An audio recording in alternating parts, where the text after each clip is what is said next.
Enti pamo afnei manenko, the stone that the builders rejected. Pamo afnei manenko. Onene bano womunko. The stone that the builders rejected. Pamo afnei manenko. Genesis chapter 21. Yenkan sa chapter no.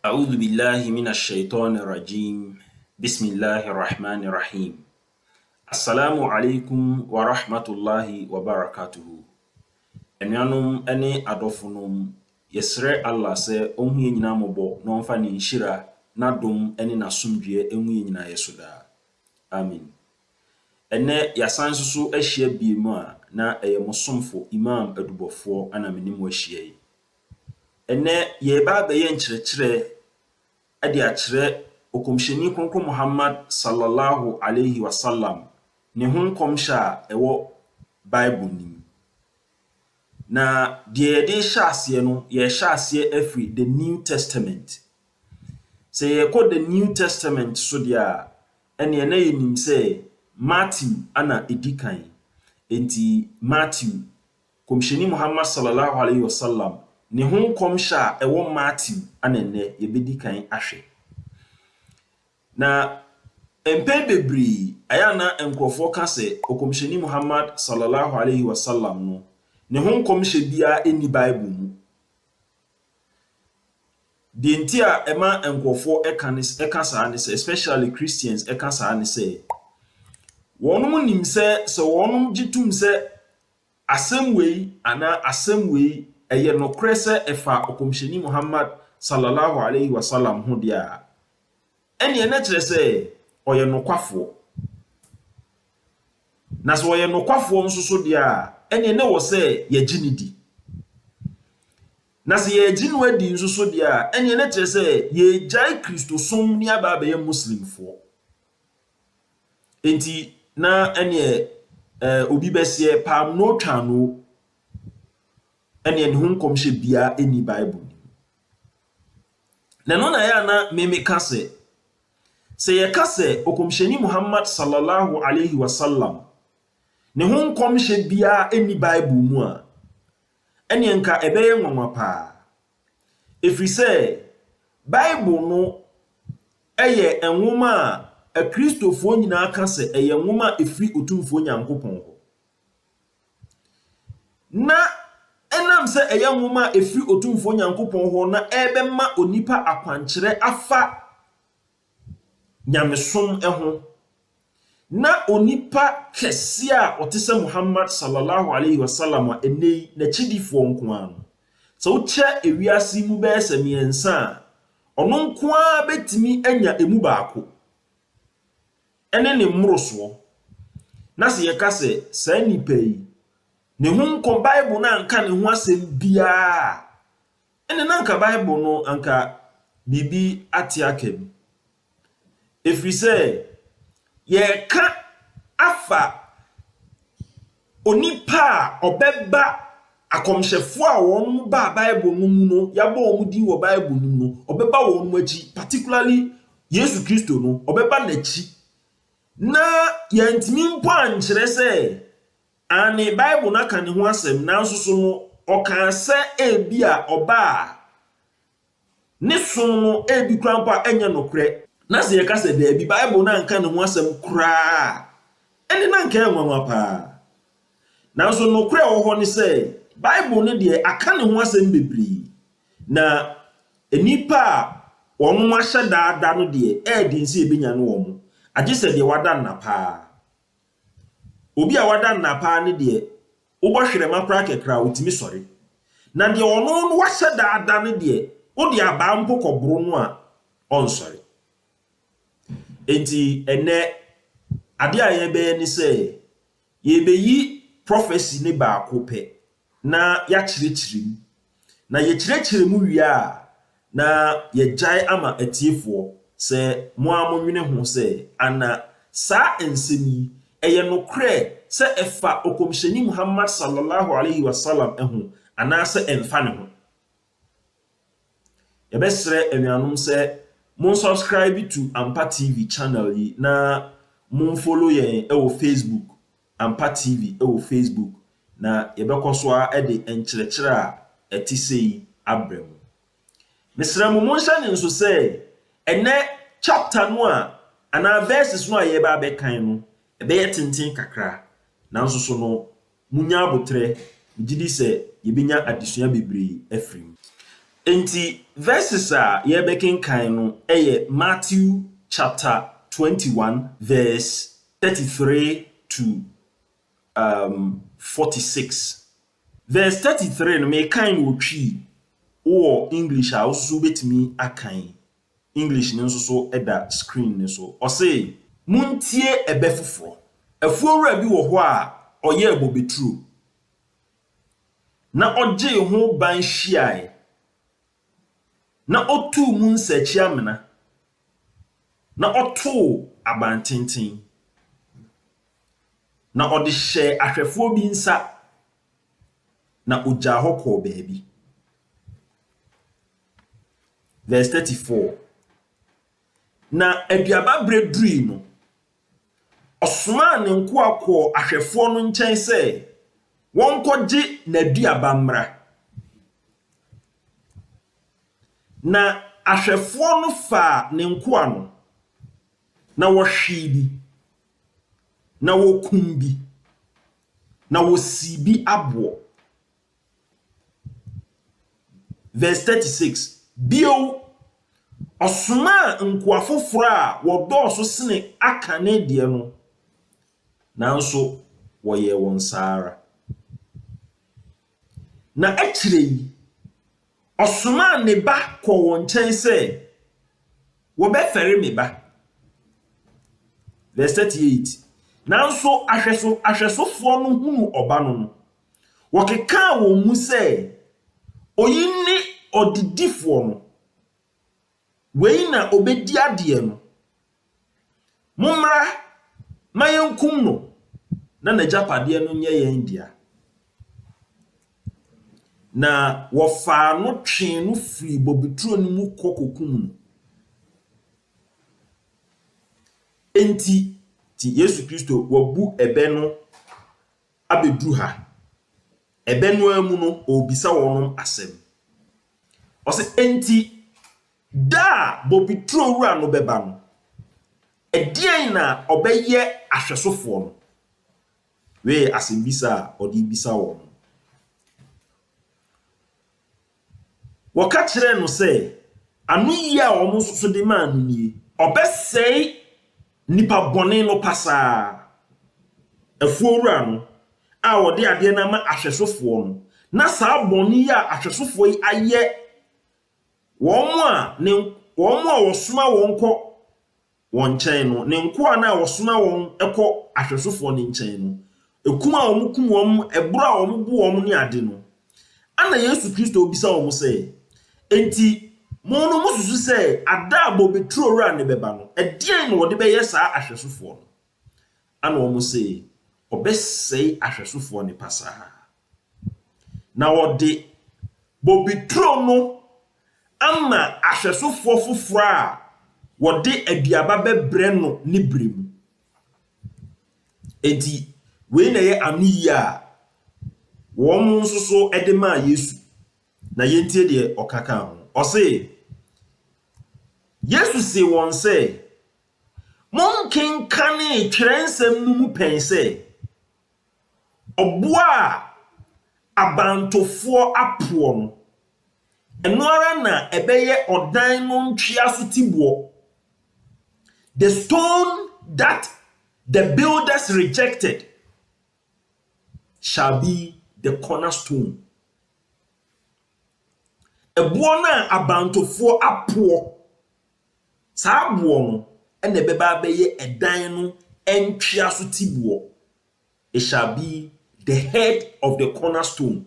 Or say, ye free erade.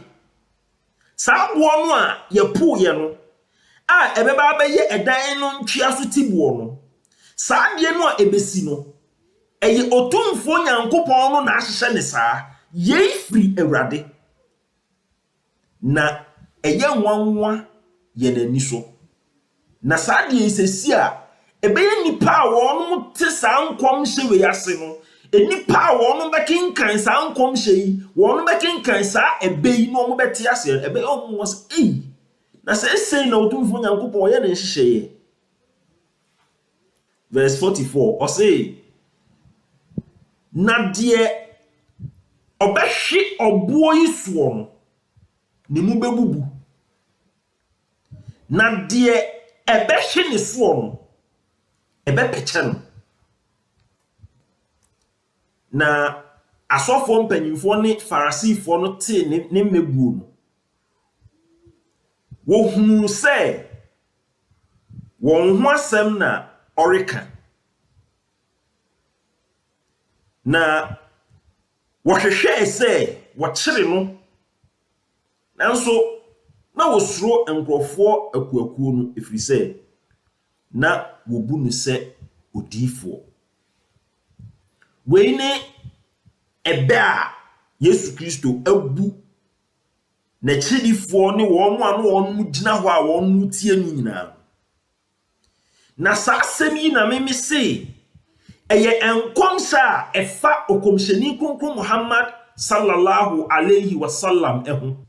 Na enkyiremu ne sɛ ensɛmpo bɛyɛ sɛ ensia. Number 1 ɛyɛ afuo no ne wura no.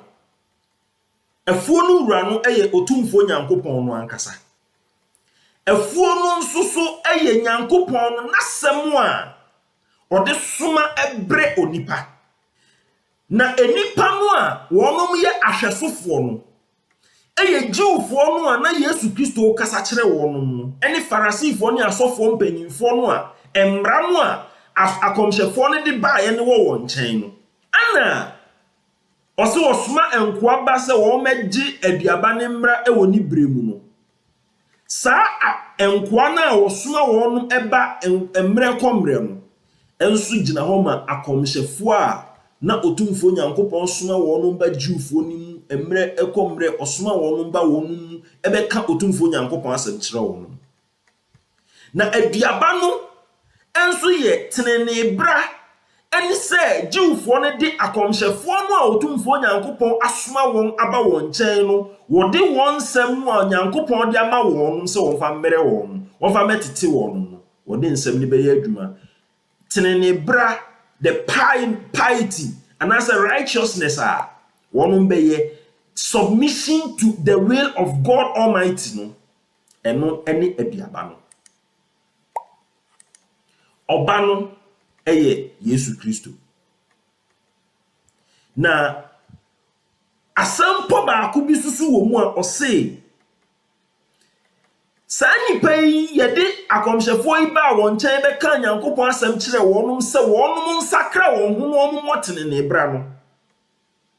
Akɔmhyɛfoɔ ni ba biara wɔnom tete akɔmhyɛfoɔ ne saa. Wɔnom yɛ wɔnom ayakayakadeɛ saa. Na wobisa wɔn sɛ, na mususu sɛ afuo wura no a ɛyɛ otumfo Nyankopɔn no sɛ ɔba a ɛdeɛn na wɔde bɛyɛ saa ahwɛsofoɔ yi. Enti asɛm a anu yi a wɔn ankasa de ma no ɛne sɛ ɔbɛsɛe nipa bɔne ni no pasaa. Na wɔde afuo no a ɛyɛ otumfo Nyankopɔn no n'ahenie a ɛyɛ ɔno Nyankopɔn no n'asɛm as wɔde brɛ onipa a ɔhwehwɛ sɛ onipa no bɛgye atom no wɔbɔtene ne bra no adi soɔ pɛpɛɛpɛpɛ no. Wɔde saa afuo no ɛbɛma enipa foforɔ, ekuo foforɔ a wɔn de emu aduaba bɛba.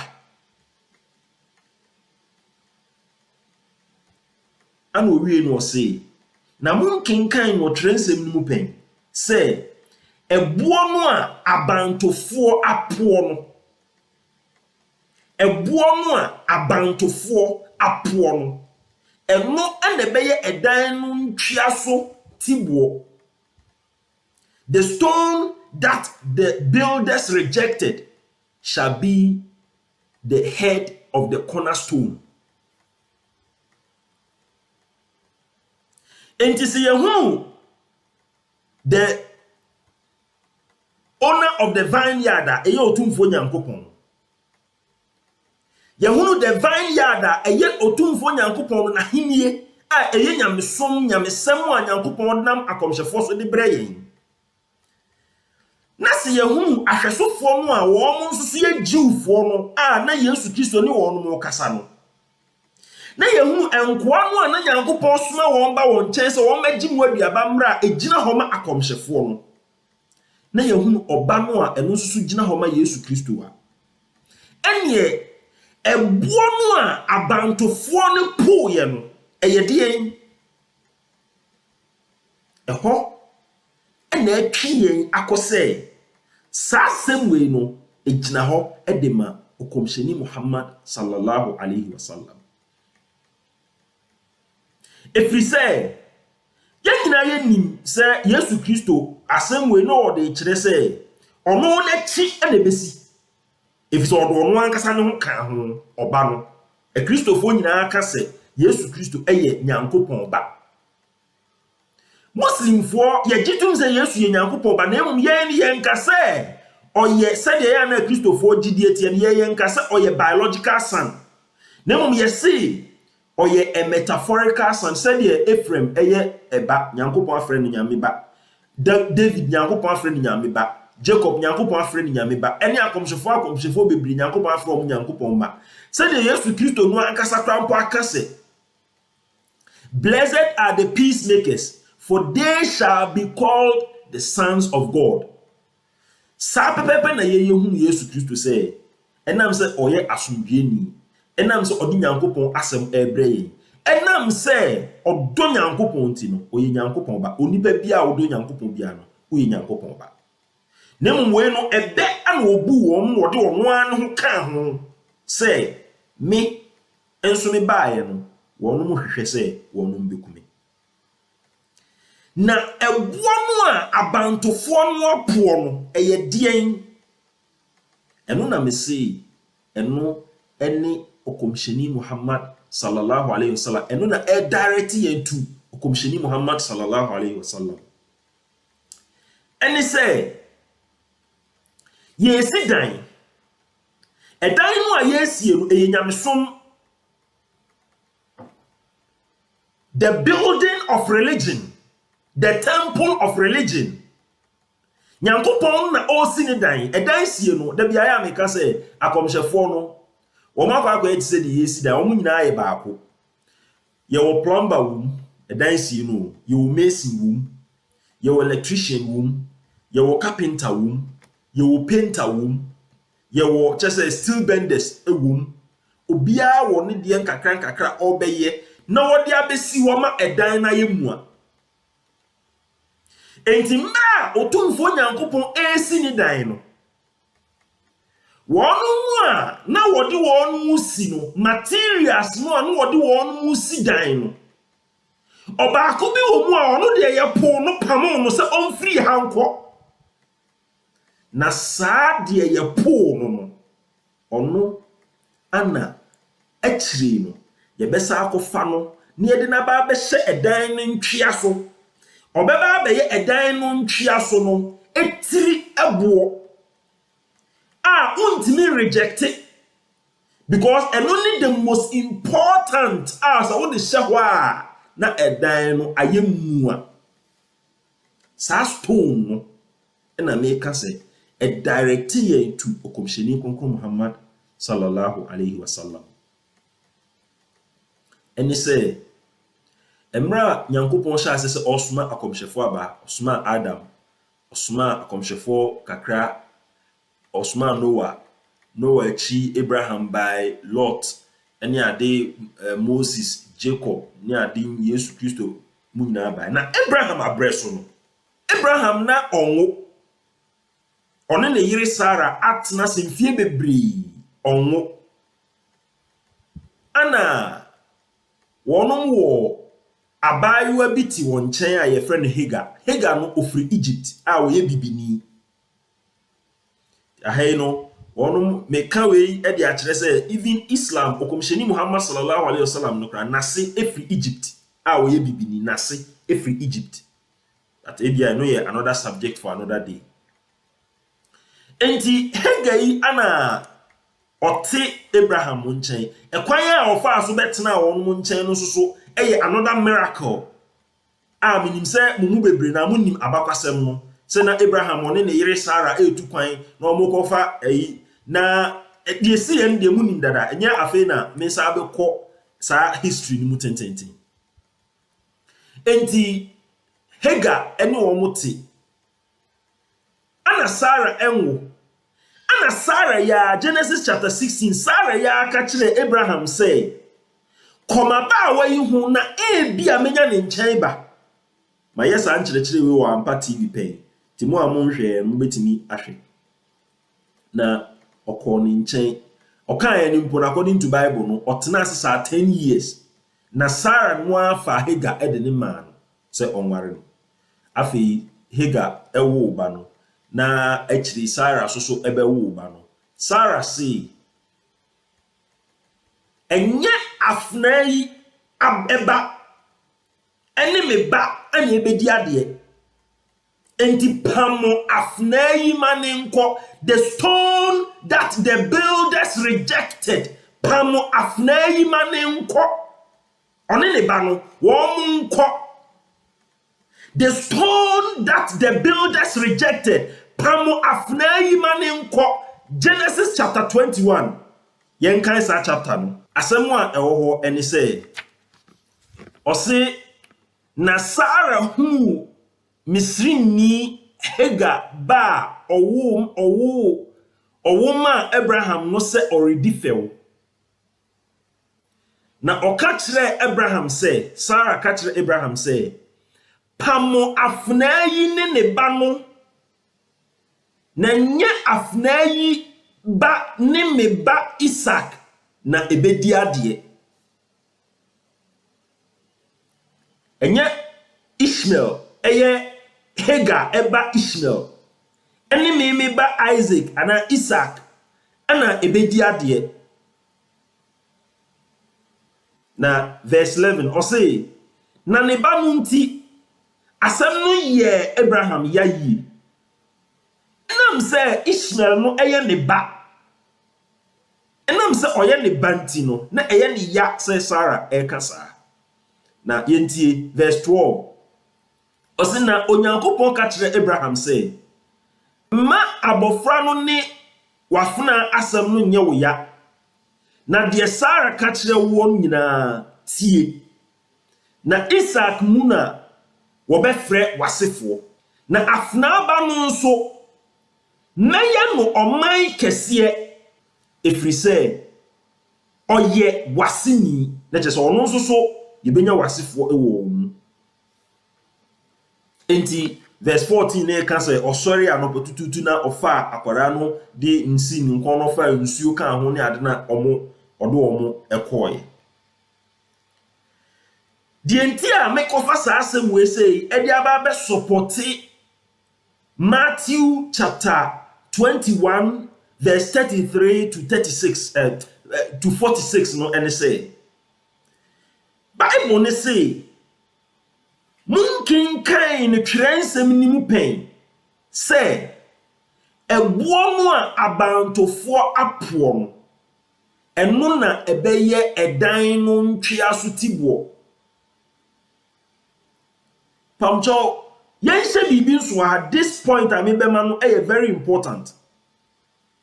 In Arabic, the name Hagar, Hajara, and Hajar. The word Hajar, the meaning of Hajar, stone. Jesus Christ say, the stone that the builders rejected. Emra ne yesi dan no Ebuonu a ono de ye to ne twene ye pam no a ono de esere bi so wo kwotena ye no. Saa abo no ana aduru se edan no ewo se eyemu a aduru se ewo se yesi edan no ewie.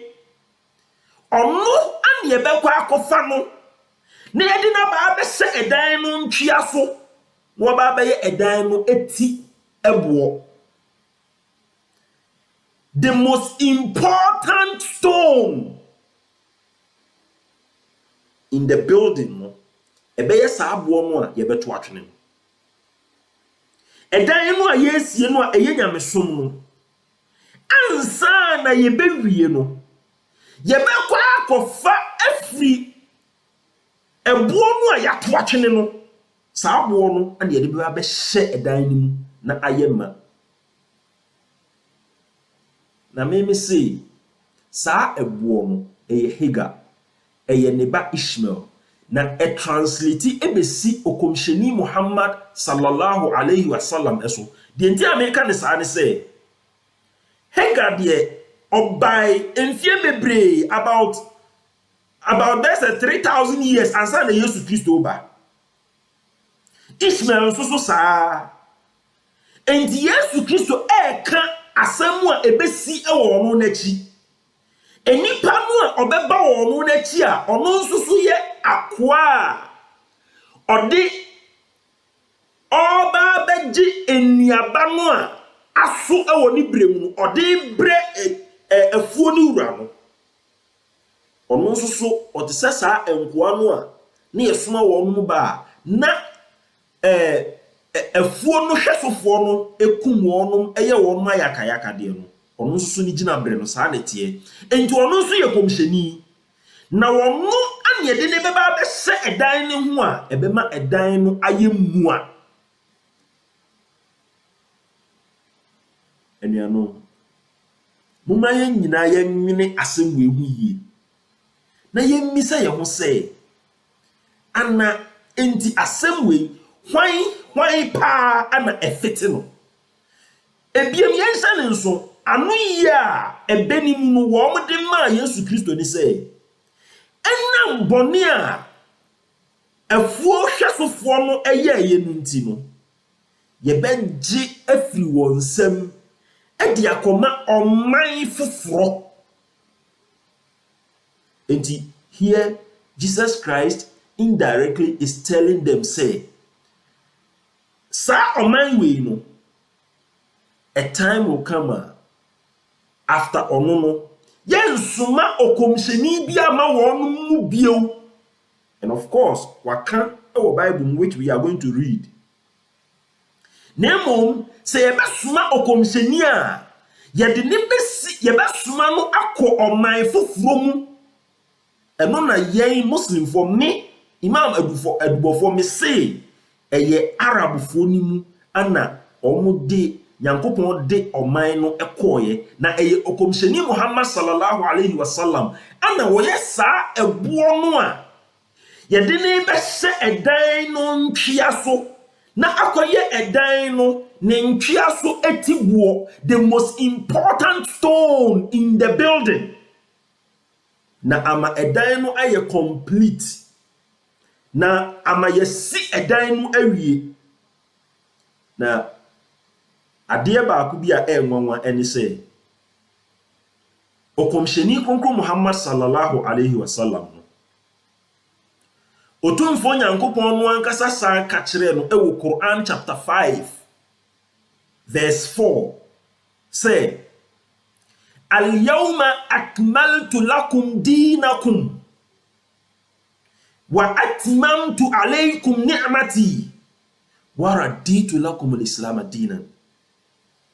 And that day ana mawiye mesom no edan no na misie no wo komsheni Muhammad sallallahu alaihi wasallam wa obaye no wo maye ni mu na medi wie edan no sie wa atmamtu alaykum ni'mati na madom no nso no mashanema. I have completed my religion and I have perfected my favors upon you. Wa raditu lakum al-islam dinan. Na edan no mato ne din ɛsom no mato ne din Islam. Enti Bible ne say the stone that the builders rejected, eno ne yede beye dan no ntwa so tibu, eno ne yebe kwa akofa, ne yede abehye dan no ne yede awie dan no. Okomhyeni ne baaye no, Nyankopon asa aka kire ne say, wo maye no de, me de awie dan no sie, me de awie esom no. Eye no crazy be say after Yesu Kristo no, Nyankopon suma okomhyeni bi anko Jewfo ni mu bio. And after Yesu Kristo no, ope omanya Otumfo Nyankopon suma okomhyeni ko wo nkyɛn a ɛyɛ okomhyeni kronkron Muhammad sallallahu alaihi wasallam a ɔde ne ma Jewfo no. Enti sɛ oni me nya adwene a kyerɛ me ɔman a Yesu Kristo akyi Nyankopon de saa ahennie no ɛkɔma wɔn. Yɛnhyɛ ne nso Yesu Kristo no ankasa baeɛ no Matthew friends Luke chapter 4 verse 42 to about 44 or say ɛwɔ sɛ meka Nyankopɔn ahennie ho nsɛmpa kyerɛ nkurɔfo foforɔ ɛfiri sɛ gwenti ne wɔsoma me deɛ nti a yɛsoma no ne sɛ ɔmɛka Nyankopɔn ahennie ho asɛmpa ɔsɛ ahennie no yɛbɛgye afiri Jewfoɔ ne nsɛm na yɛde akɔma ɔman foforɔ meme se ɛyɛ Arabfoɔ no Arabfoɔ ni mu na wɔn de saa ɔman no emu aduaba no ebeba na Yesu Kristo say yebegya mo fie fito yekasa ade bi abɔ sɛ eto a sɛ bibia ni yebegya mo fie fito ama mo ɛno nso yɛ Matthew ɛnɛ me se Matthew nko a ana ye gyina so de aka yɛ asɛm Genesis ne de me befa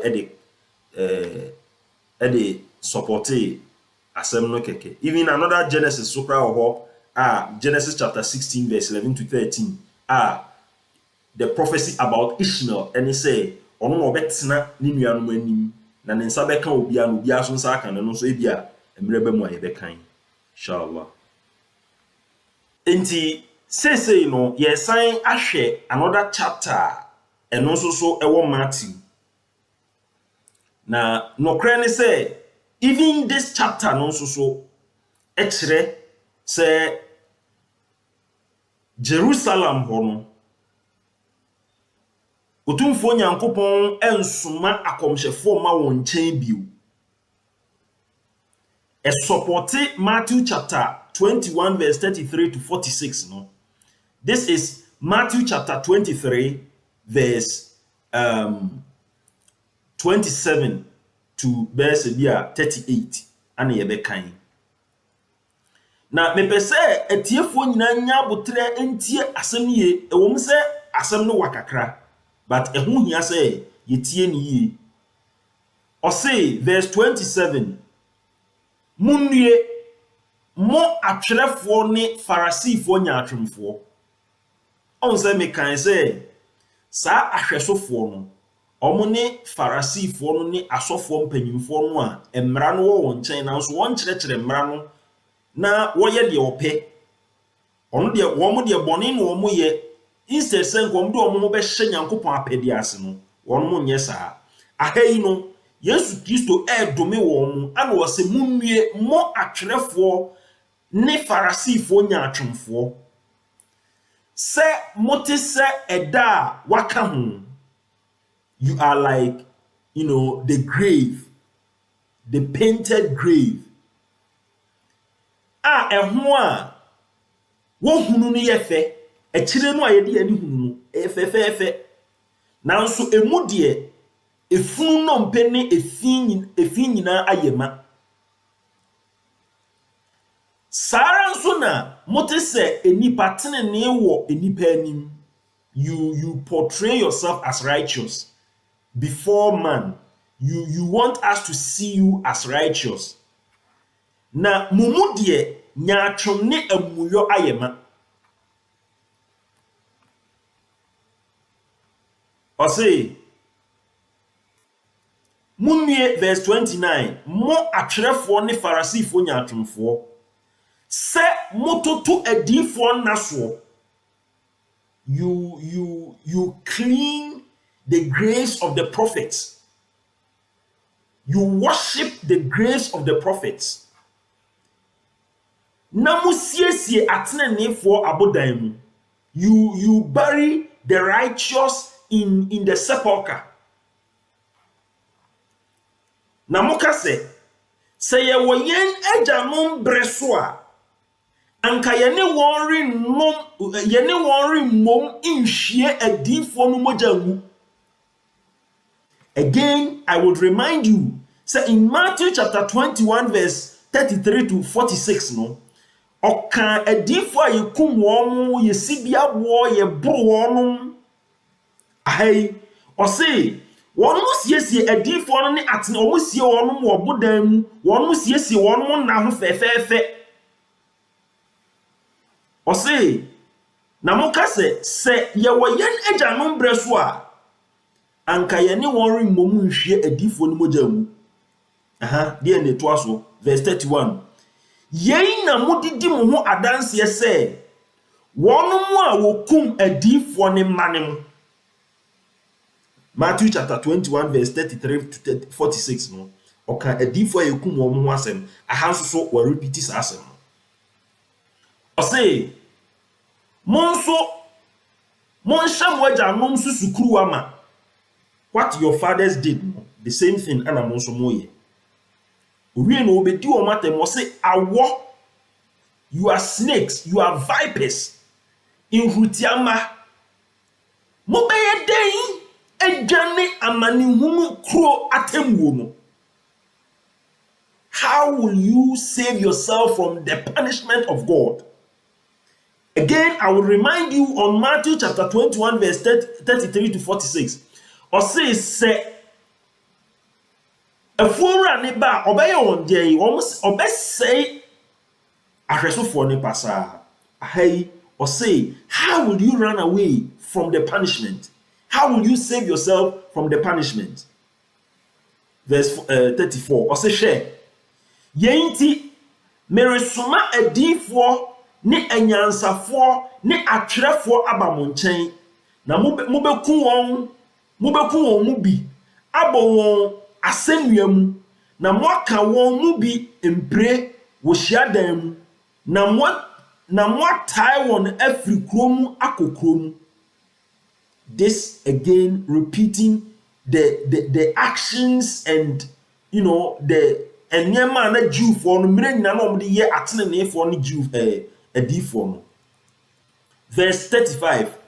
Na moja tenene a wahwia gu asase so nyina efri Hebel tenene moja so di besi Barakia ba Zakaria mukum no asori dan ne aforibuchi antam no moja aba so. This is a serious case, a very serious case. Jesus Christo ede egu Jew for no so. O say no kre mesemo say yenu nyina beba enemme yi so. This shall come on today's children, on today's generation. Afi yentoa so verse 37. O say Jerusalem, Jerusalem, wo a wokum adifo enti ha ode kyerɛ yɛn ebenu a obu ye no. This will be the meaning. Wo a wokum adifo na wosi won a wosoma won nkyɛn abo emprahi na nka mepɛ sɛ meboaboa wo ma no sɛdeɛ akokɔ baatan boaboa ne ma no ne ntaban ase nanso mo ampe. I have come as akokɔ baatan anka akroma ebechim no akroma no a oye bonsam no a obechim no midi nyankopon ahenie ho nsempa na ebremu na mo asakra mo adwene atwem ho afiri akroma ne nsam na mo akokɔ baatan ne ntaban ase nanso mo ampe. And here he was referring to won ma no mabɔ mo tirimu pose won bekum no won de ne bɛbɔ asennua so a ɛyɛ aninguase ewuo no no makum no ho. Enti so obi kinkan sansen we no so sa ka kire say Yesu Kristo die ntia esoma ne so obewu a na me nti ase. But no so so ye subject a ye beka ho asem edafofo. O say Now so mo ampe. Verse 38. Share. Wobeja mo fie fituo amamu. Your house shall be left desolate. Efie no afe bibia amamu bieu. Nyankopon suma odifo bia amamu nche bieu. Because muna mukum edifo. Jerusalem, Jerusalem. Wa ukum edifo. Nafi. Yesu Kristo ebe chire wonum. Ekwanya. Wonum edia wonum ya. Ebe ma afi. Ono no a. Oye Messiah no. Obesan ababiu. Yenti verse 39. Or say, me kind verse 38 ni bim share. Wobeja mo fie fito amamu. Na mese mo se efri sese mori nhu me de beko akosi se mo beka se enhyira ne de onam awurade din moreba. You shall not see me anymore until you say, blessed is he who cometh or who comes in the name of the Lord. And na make us say, something we say so. Ejina ho edema okomsheni Muhammad sallallahu alaihi wasallam. But I also unfa manimpo a. This is telling you say, your house shall be left desolate. And of course, if free say Jesus Christ to call over 2,000 years, there has not been a single prophet among the Jews. See, this prophecy has been fulfilled. But me say this prophecy is also for the Prophet Muhammad sallallahu alaihi wasallam.